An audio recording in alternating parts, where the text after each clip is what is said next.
Friends, humans, Disney fans, lend me your ears because today we are talking all about Aladdin, Disney's latest live-action remake of an animated classic. Let's chat.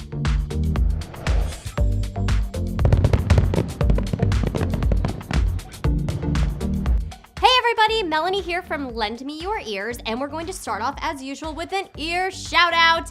These ears belong to Melody, and I think they're really adorable and classic Minnie Mouse ears, black, red bow, and I am feeling classic today because we are talking about a Disney classic that's been remade for live action. So, Melody, thanks for lending your ears. All right, guys, Aladdin, Disney's latest live-action remake, was just released, and I went and saw it, and I am here now to share with you my thoughts, my feelings on this film. I should warn you that there are spoilers in this review, as much as there can possibly be spoilers in a remake of a film. Guys, you know what's gonna happen in this movie, but if you don't want to hear about some of the details, some of the changes that they made, then maybe watch the movie before you watch this review. So moving forward, here we go. Let's start off by speaking a little bit about some of my expectations going into this film. They were all over the place. When I first heard about it, I was like, interesting. And then when I first started seeing the teaser trailers, I was like, bleh. I just thought this is not gonna be good. And then I started seeing more trailers and I started to build up this hope in my heart that it would be amazing and it would just blow me away. And so I kind of ultimately walked into the movie theater with high hopes that it would blow my expectations out of the water. That's where I was when I sat down into that theater seat. And once I took my place in that theater seat, one of the very first things that I noticed that I guess I hadn't really done my homework because I didn't realize going into the movie that it was directed by Guy Ritchie. And this kind of set off some alarms in my brain. I didn't know a ton about Guy Ritchie, but I knew a few things. I knew that he was British. I knew that he used to be married to Madonna. Really important things about the movie, right? And I also knew that most of the films that he had directed in the past were very different. Were not Disney musicals by any means. They were more gritty, with a lot of fight scenes and action and like robbery, things like that. That was the very surfacey idea that I had of Guy Ritchie, so I was really interested to see what he was going to do with Disney's Aladdin. Now later when I got home and I researched him, I realized, oh, of course he also directed the Sherlock Holmes movies with Robert Downey Jr. And having seen those films, I could definitely see some similarities in his directing style in this movie. There was a lot, most noticeably, of he would slow things down and then all of a sudden speed things up, and that was kind of uncomfortable for me. I think it works really well in some of his other films, but he did a lot in one jump, and he did it a lot at the end and in some of the other like dance sequences, and it just made it feel super unnatural. And like I said, I feel like it worked a lot in Sherlock Holmes, but this, it just was super uncomfortable for me. I wasn't digging that. So that covers the directing piece. Let's move on to the acting in the film. I want to speak first to the newer actors that I was exposed to for the first time in this film. I'd never seen them in anything else, and that would be the actors that played Aladdin, Jasmine, Jafar, the Sultan.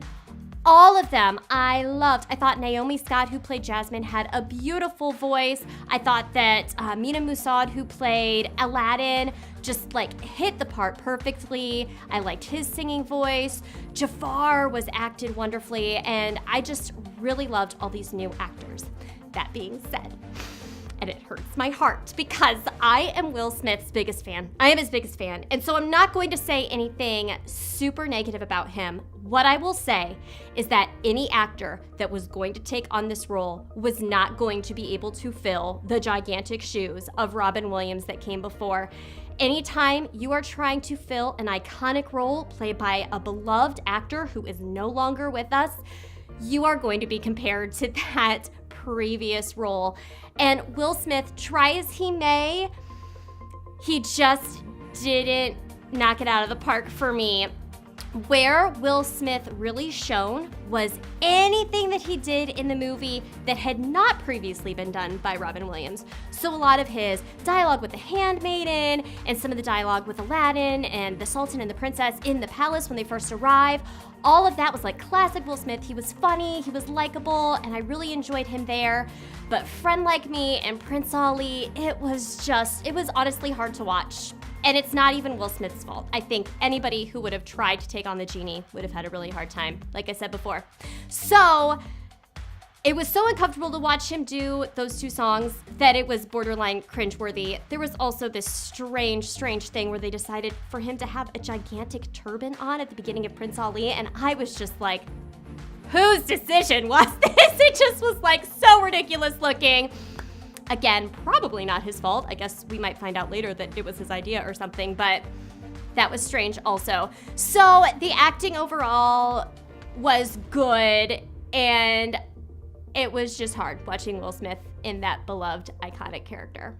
So now let's talk about the songs. Overall, guys, I loved the songs. They changed Arabian Nights a lot, which was the only song that they really changed a lot. I think I noticed a couple tiny changes in some of the other songs. That was the one they changed the most, but they also made it longer, and I really enjoyed it. It set the tone for the movie, and I just thought that song was great. I thought A Whole New World was amazing. I loved their rendition of it. Like I said before, the Genie songs were tough. You know, I think that if you hadn't seen the previous Aladdin movie, you wouldn't think that, but the Genie songs were tough. And then, of course, there was the new song, Speechless, that Jasmine got to sing. Now, guys, I am typically not a fan of introducing new songs to an already existing musical. I know when they did it in Les Miserables with Hugh Jackman, where he's singing the song in the carriage, I was like, why? There's already so many great songs. This is not necessary. But in this case, I loved it. I thought it was spectacular that Jasmine had her own song. I loved the message of the song. I loved the way that she delivered the song and the scenes that she got to sing them in. It was beautiful. It's a song I'm probably going to need to download. Again, it is called Speechless, and it was one of the highlights of the movie for me. All right, so I know I already touched on how maybe I wasn't a huge fan of the directing style and how I wasn't a huge fan of some of Will Smith's portrayal of the Genie. I love you, Will Smith. But now I want to talk a little bit toward the storyline, and I think the storyline is really where this movie got to shine. I loved everything that they added to it, all the detail. I loved Jafar's backstory and that he was also a street rat growing up. It really, for me, drew this parallel of Jafar and Aladdin, and that they are both kind of starting off in the same place and using the same means to try and achieve what they want. And it really made me, as the movie goer, to stop and think, well, gee, how is Aladdin all that different than Jafar? And then it allowed more of a divide once Aladdin starts making the right choices and the right decisions to say, okay, he's decided to take a different path than Jafar.